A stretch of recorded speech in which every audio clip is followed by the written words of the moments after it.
नमस्कार दोस्तों, आज मैं आपके लिए लेके आया हूँ मिडावल हिस्ट्री में एक ऐसे व्यक्ति की कहानी जिसको अपने प्रयासों के लिए जाना जाता है। कहा जाता है कि ट्राई अंटिल सक्सेस। इस व्यक्ति के बारे में अर्थात जब तक आप सफल नहीं हो जाते तब तक आप प्रयास करते रहिए। यह व्यक्ति था मोहम्मद गौरी।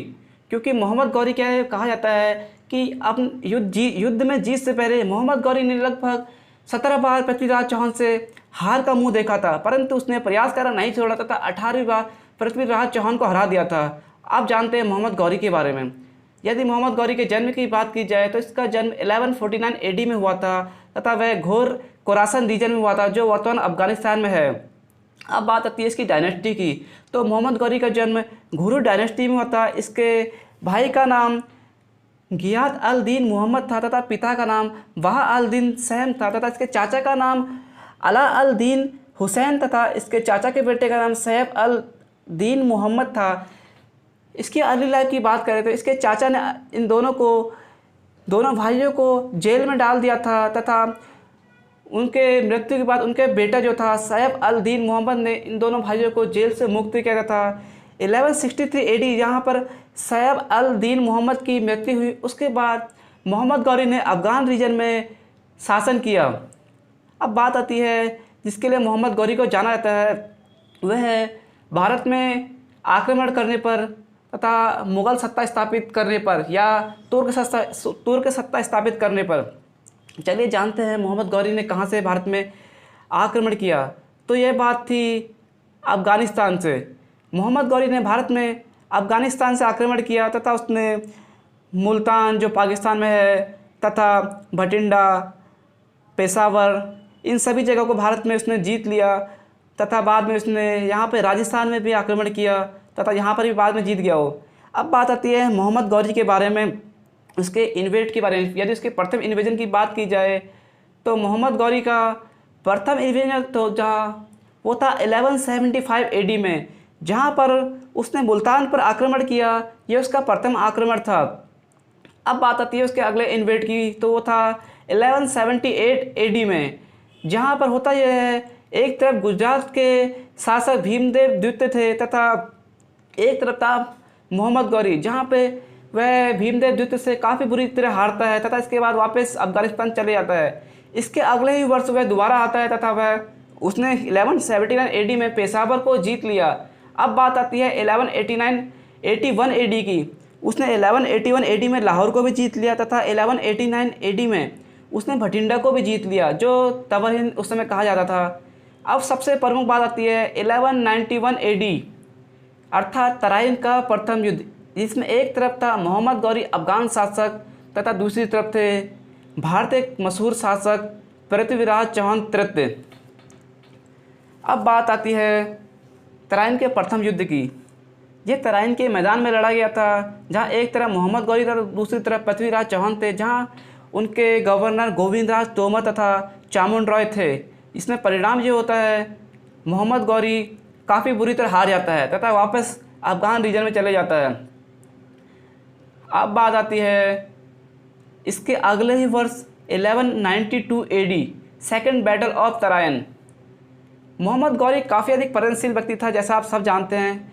उसने काफ़ी अधिक युद्ध में हार मारी, तब भी उसके बाद उसने प्रयास करना नहीं छोड़ा था, वह अगले युद्ध में जीत जाता था। इसी कारण उसने 1192 में भारत में पुनः आक्रमण किया तथा पृथ्वीराज चौहान तृतीय को हरा दिया।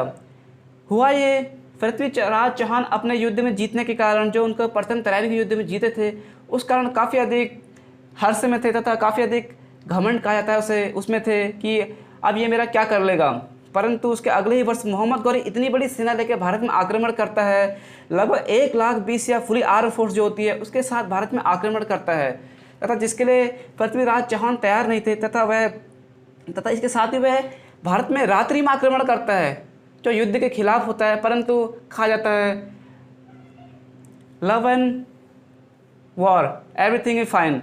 लव और वॉर में कोई चीज़ भी मैटर नहीं करती, बस आपको जीत चाहिए होती है। यही बात मोहम्मद गौरी ने साबित करी। उसने रात में भारत पर आक्रमण किया तथा पृथ्वीराज चौहान की सेना को तितर बितर कर दिया तथा यह युद्ध वह जीत गया। अर्थात 1192 में तराइन का सेकेंड युद्ध वह जीत गया तथा इसके बाद ही पृथ्वीराज चौहान हार गया तथा उन्हें बंधक बनाकर वह अफ़गानिस्तान ले गया तथा उसने भारत में जो तुर्क सत्ता थी या गुलाम वंश का था संस्थापक थे कुतुबुद्दीन ऐबक को वहाँ का गवर्नर बना दिया तथा उसने कुतुबुद्दीन ऐबक को अजमेर जो वर्तमान राजस्थान में है वहाँ का गवर्नर बनाया।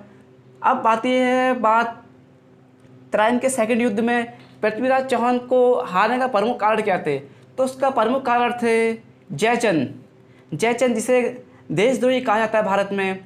होता यह है कि पृथ्वीराज चौहान ने जयचंद की पुत्री के साथ विवाह किया जो जयचंद नहीं चाहता था। जयचंद की पुत्री को पृथ्वीराज चौहान स्वयंवर से उठा लाया तथा उसने उसके साथ विवाह कर लिया। इससे जयचंद काफ़ी अधिक दुखी था तथा उसने 1192 AD में दोबारा पृथ्वीराज चौहान को हराने के लिए मोहम्मद गौरी को आमंत्रण भेजा तथा उसकी सहायता करी। इसके साथ ही उन दोनों ने मिलकर पृथ्वीराज चौहान को हरा दिया। इसमें पृथ्वीराज चौहान का घोड़ा जो था नाट्यरंभा वह भी मारा गया था।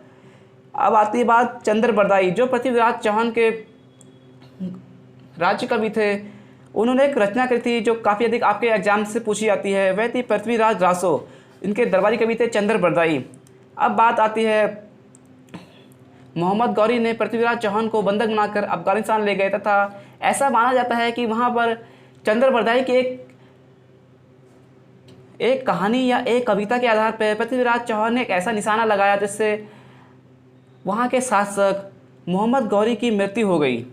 चलिए अब बात करते हैं अगली जीत के बारे में। मोहम्मद गौरी ने अजमेर में कुतुबुद्दीन ऐबक को शासक बना दिया तथा 1206 में मोहम्मद गौरी की मृत्यु हुई। परंतु उसने अपनी मृत्यु से पहले एक चीज़ और महत्वपूर्ण करी, वो था जयचंद को हरा दिया। जो है जयचंद जिसने 1192 अर्थात सेकंड बैटल ऑफ तराइन में उसकी हेल्प करी तथा उसी कन्नौज के शासक जयचंद को उसने 1194 में युद्ध में हरा दिया। जयचंद उससे दिल्ली का शासन चाहता था परंतु मोहम्मद गौरी इसके लिए कतई तैयार नहीं था। उसने अपना गवर्नर बैठाया तथा जयचंद को वहाँ पर हरा दिया। अब बात आती है मोहम्मद गौरी ने ऐसा क्या किया। मोहम्मद गौरी ने दहलीवाल के सिक्के चलाए। अपनी मृत्यु से पहले मोहम्मद गौरी ने दहलीवाल के सिक्के चलाए तथा उसने काफ़ी अधिक भारत में राज किया तथा उसके सबसे प्रमुख कारण जो था वह था गुलाम वंश के कुतुबुद्दीन ऐबक को गवर्नर बनाना। अजमेर में उसने कुतुबुद्दीन ऐबक को गवर्नर बनाया तथा इसके साथ ही भारत में दिल्ली सल्तनत का प्रारंभ होता है जो 1206 से प्रारंभ हुई भारत में तथा 1526 तक AD तक चली भारत में। इसका प्रमुख कारण ही मोहम्मद गौरी थे जिनकी मृत्यु 1206 AD में हुई। यदि दोस्तों आपको ये वीडियो अच्छी लगे तथा ऐसी इन्फॉर्मेटिव वीडियो आपको और चाहिए तो प्लीज़ मेरे चैनल को लाइक शेयर और सब्सक्राइब करें। इस वीडियो को ज़्यादा से ज़्यादा शेयर करें। Thank you.